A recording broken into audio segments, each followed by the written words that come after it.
Hi, this is Dr. Otis Williams of the Temptation.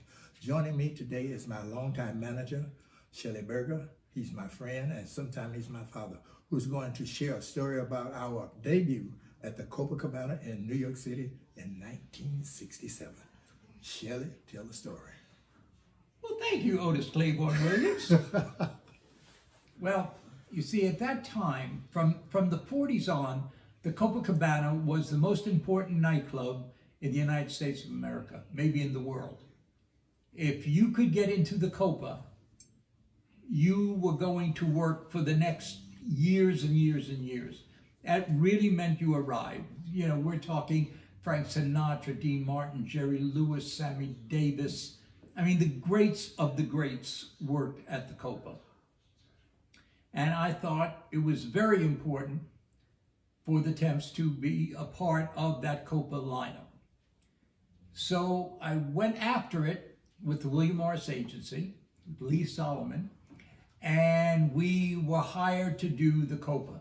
Now you have to understand, I've been going to the Copacabana with my family since I was like 3 years old. So this is like 28 years when the Temptations were signed to go into the Copa.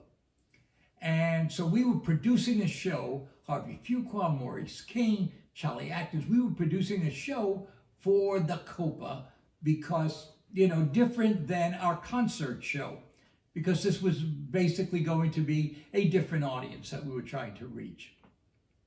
So we worked on it. I mean, the guys worked like crazy to get this perfect, and we would do things called break-in dates, where if we're going to play an important engagement, we wanted to go to a smaller place to see how everything ran with an audience. So we chose the Versailles Hotel in Cleveland, Lenny Luxemburg's Versailles. Yes. And the weekend before we opened at the Copa, we opened at the Versailles. And I should have realized that things were not going to go too well when going to Cleveland. Harvey, Maurice King, and myself were going on something called the TAG Airlines, which was a little airline that went right across the lake to get from Detroit to Cleveland. And so we get to Cleveland, and I get off the plane, and Harvey gets off the plane. It was just like a four-seater. And we're waiting and waiting for Maurice and waiting for Maurice. And all of a sudden, you know, we go to the plane to see where Maurice is. He's stuck in a seat and can't get out of the seat. Who's kind of a large man.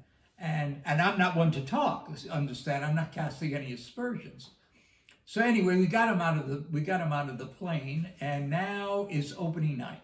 Berry Gordy, Diana Ross fly in from Detroit to see the opening show. The show is a smash. It was fantastic. And at the end of the show, he looks at me and says, "What in hell were you thinking of?" He meaning Berry Gordy. Yes. And I said, "What are you talking about? The show's smash, standing ovation after standing ovation. It's garbage.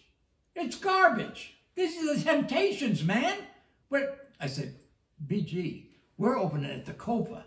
You know, I've been going there since I'm 3 years old. I know about the Copa. I don't care. You don't know about the Temptations. Because I'm telling you, they will do." Now, in between shows, he changed the entire show.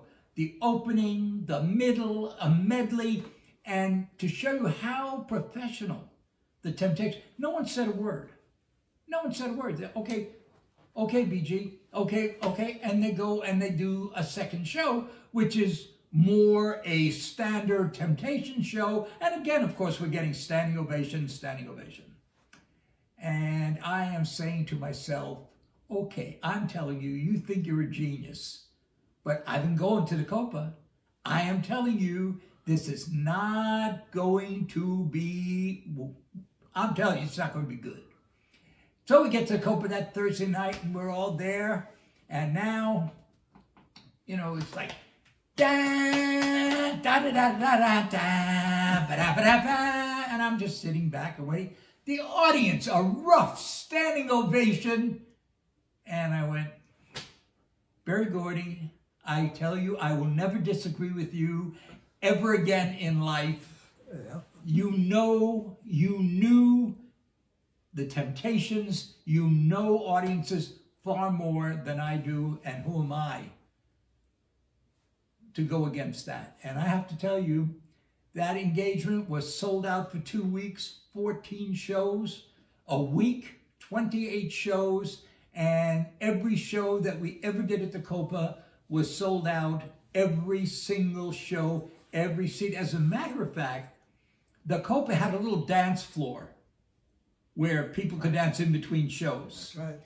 Well, every time a new group of people came in to go for seats, if they paid the right kind of money, they put a table in front of the tables that was supposed to be ringside, to the point where when the Tempts were working, they couldn't get on the stage because there were so many tables right up to the bandstand. He's right.